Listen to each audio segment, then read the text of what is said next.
is our marking of 50 years of your work in British and international theatre, but it's also the 17th year of your collaboration with Big Brum. And I just wondered if you could say a little bit about why it is you want to work with Big Brum in this country and write for young people specifically. Well, there are lots of reasons really, or several, but I can pick out. It is, I think, a lot of the cultural environment that young people are in is very artificial, and it's films and a lot of television and all those things. Actually, the main reason for making them is profit. As simple as that. And so, you know, products are produced that will sell. And it's like everybody gets upset about young people getting obese because they're eating all the wrong things. And they never actually say, what would obesity of the mind be, or something like that. And so that what I think Big Brum can do is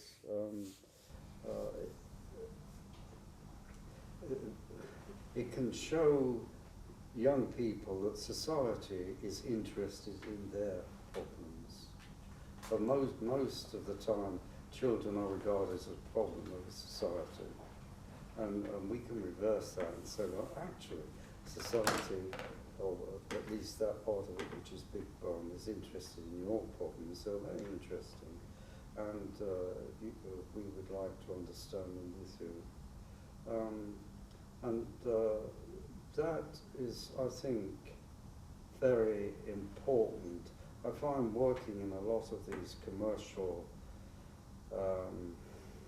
these big commercial concerns, the commercial theatre and so on, you lose human dignity.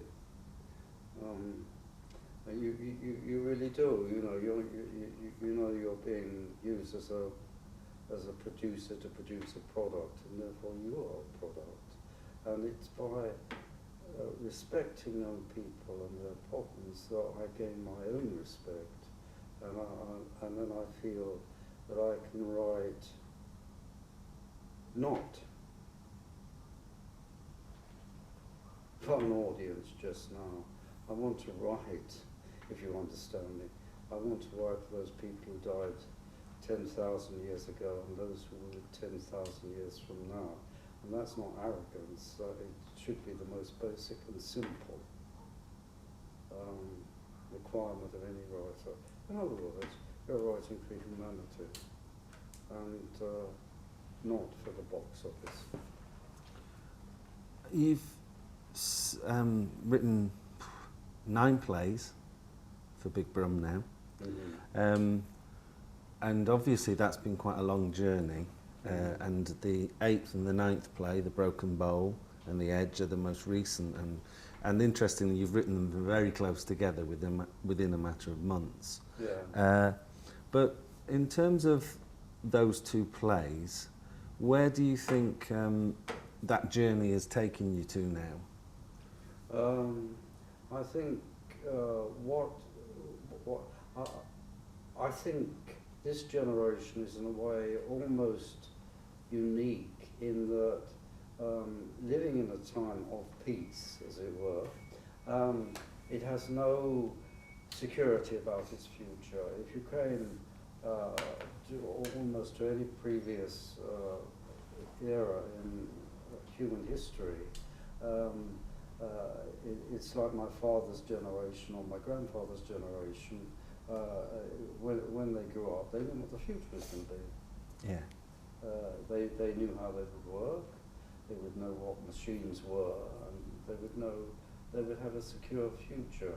And now the future is disappearing very rapidly. You know, it's and I have this image of somebody on a diving board and they dive off, and they're going to hit the water, aren't they? No, the water's not there. They say, I'm falling, I'm falling, I'm falling, I'm falling, I'm falling. And you never get anywhere. So what I think we can do in, actually I think in all the plays, but particularly in the last two plays, because I think this critical situation has become much more critical in the last 2 or 3 years. I think that what we can do is try and examine the problems of the future that young people will go into, and equip them, not in a science fiction way, which is always total rubbish. It's total rubbish. You are never going to meet a Martian. You are never in your whole life going to meet anybody from another planet. You're just not going to.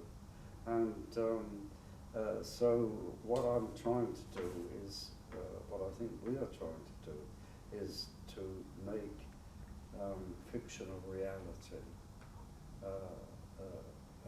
Not another video game, but to make it reality. And that's not boring, because you need to make reality work. You need a huge amount of very stimulating and exciting fiction. But the end is to equip young people to create their future and to be able to deal with the unexpected, and for all that one can see, with the expected disasters that are coming over the horizon.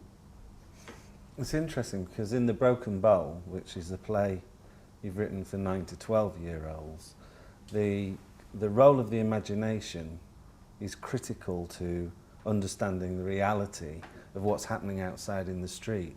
And the way that the girl uses her own imagination is what really motors the whole play. I wonder if you could say a little bit more about your focus on the imagination in that play. Well, I really don't think that we have the right concepts for interpreting the world we're living in. And the reason for that is that really most of the sort of ideas, the concepts, the philosophies we have belong to the 19th century. And they were either absurdly optimistic, or they were, the more serious thinkers were very, very pessimistic. They thought the future was going to be pretty grim. So when we talk about something like imagination, I mean, you've got reason, you've got imagination, perhaps you've got emotion in between the two, something like that. And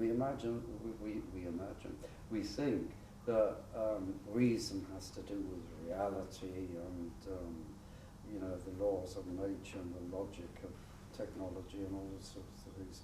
And imagination is some sort of diversion. What really makes us human is not our ability to think conceptually, which is obviously very important, but it is our ability to imagine. And then, if I were to say, look, let's talk about arithmetic, or let's talk about the laws of reality. The laws of reality is, if I drop that, then gravity is going to drag. It's a law. Yes. But then we think, well, imagination has no laws. It's all over the place, and you can just think what you want. And what I think, if as a species we survive, we will find that we have to talk about something you would call the logic of imagination. And that's what our plays are about, actually. We're dealing with the logic of imagination. Science fiction isn't. Yes. It's fantasy. Yes. But we're dealing with the logic of imagination, and that takes you closer into human reality, into human responsibility, and all those other things that are the cultural linchpins of civilization. So I'm always suspicious about talking about imagination because it's always regarded as some form of escape. Yeah. But all cultures are actually, it's not that you have imagination in a culture, cultures are themselves imaginary.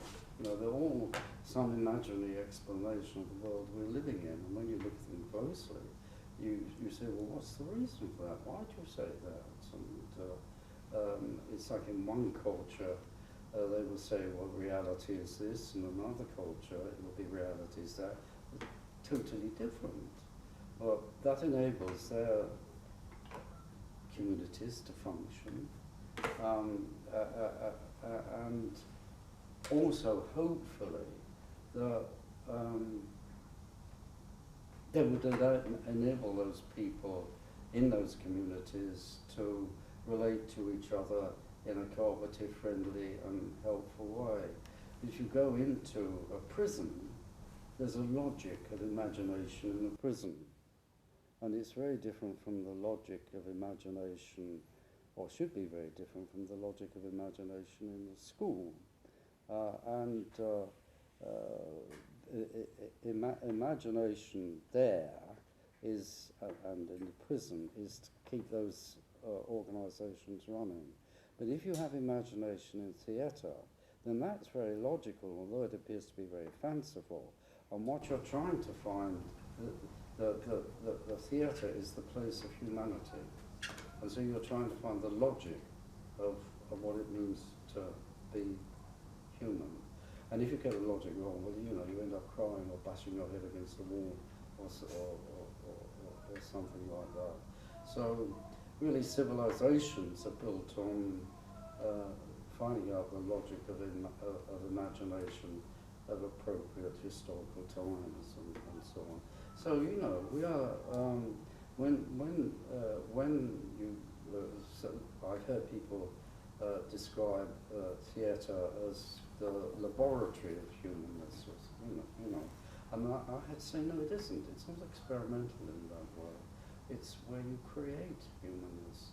And that's something which is created, it's not inherited, it's not in our genes, it's something we create individually and as a community. I put all that very, very, very broadly and very, very abstractly.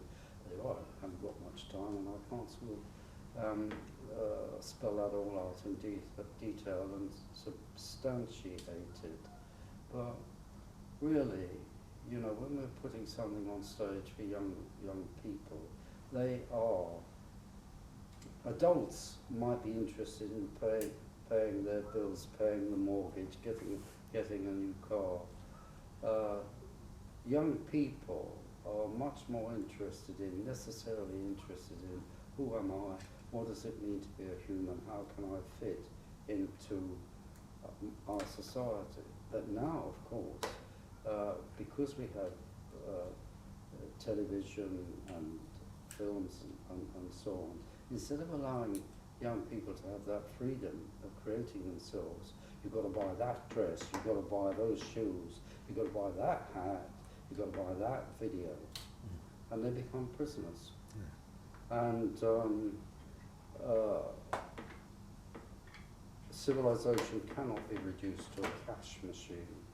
And I think perhaps we're just beginning to learn that. Yeah, I mean, I think what you're saying is very clear. And in The Broken Bowl, you physicalise that use of the imagination in a very concrete way that I think the younger children grasp instantly, because it's very close to them. Yeah. And many of them still remember imaginary friends. But I think what's interesting in The Edge, it becomes more complex, it's more internalised. And the question of what is reality